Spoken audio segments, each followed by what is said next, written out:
Hey, good morning, everybody. Lee Brower here. Welcome to this week's edition of Meaningful Monday. I am grateful to be here, and I am glad to be here. Adam Grant, he's one of our favorite authors. We listen to him all the time. Excuse me, read his books. Lori brought in a quote from him this week, and I thought, I've got to share this with everybody. And here's the quote: looking for the good doesn't make you naive. In other words, you can look for the good in them, okay? It means you're not cynical. Recognizing people's strengths does not deny their flaws.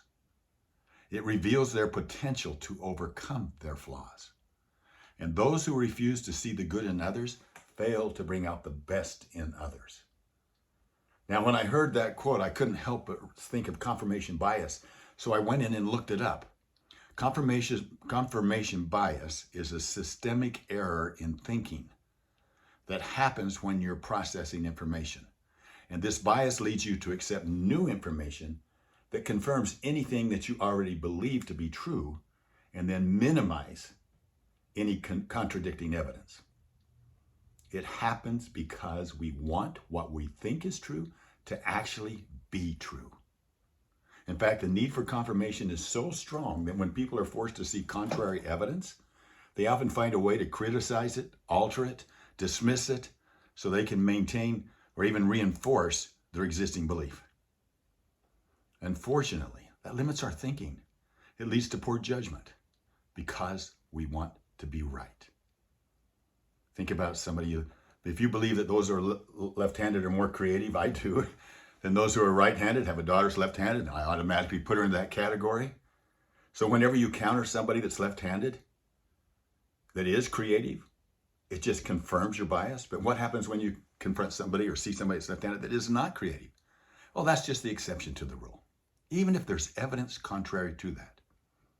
Even if there's contrary evidence to the very opposite of that. Where do we see confirmation bias? Everywhere. So I started making a list of places where you see confirmation bias. Politics, so strong. Where do you read your news? Where do you read your news? According to a 2021 survey, almost half of the United States adults get their news from social media. I think it goes without saying, doesn't it, that information from social media is rife with political bias, it's rife with misinformation. How about religious beliefs? I've had somebody actually tell me what my religion was. He says, well, you believe this. How do you, bias. Diagnostic errors. This is really scary. Tons of confirmation bias. A doctor sees something and then he looks for confirmation of that. And the same thing happens in science and all these discoveries that happen, that they don't go out to prove what was wrong. In other words, if you're really going to avoid bias, these scientists should look for what's wrong with it. Search what's wrong if you want to get confirmation of what's right. So, and vice versa, and vice versa. In employee relations, once you say, somebody comes in and goes to work for you and he hits a home run, from that point on, he's our star.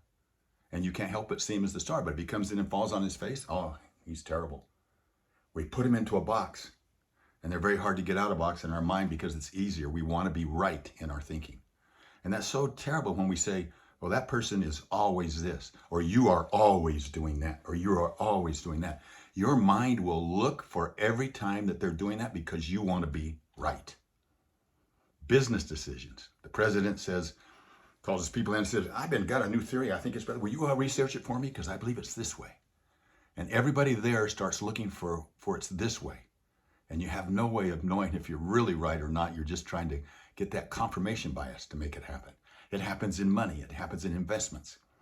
The number one source for investment advice comes from message boards, online message boards, believe it or not. And then how about eyewitness testimony? How do you trust eyewitness testimony now? I'll think about all the cases that have come back that had eyewitnesses but no evidence. And they now overturn them. And how many more did they not overturn? So it's really caused me to think, man, how do we move forward?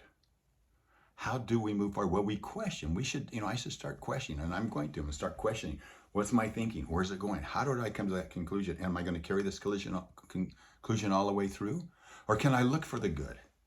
Can I look for the good does not make you naive. It means you're not cynical. You recognize people's strengths for what they are without denying their flaws. And then that reveals their potential to overcome their flaws. If they overcome those flaws, look what they can become. And those who refuse to see the good in others fail to bring out the best in others. Question your sources, even if you're the source. Warren Buffett once said, "What the human being is best at doing is interpreting all new information so that their prior conclusions remain intact." I hope this gives you something to think about in your own processing of your own mind. We will become better choice makers. We will become better decision makers. And we will become better leaders if we challenge even those things we believe in, even those things that have supporting evidence. If we challenge them and look at them, we will become better leaders. Have a meaningful week. We'll talk next week. Bye-bye.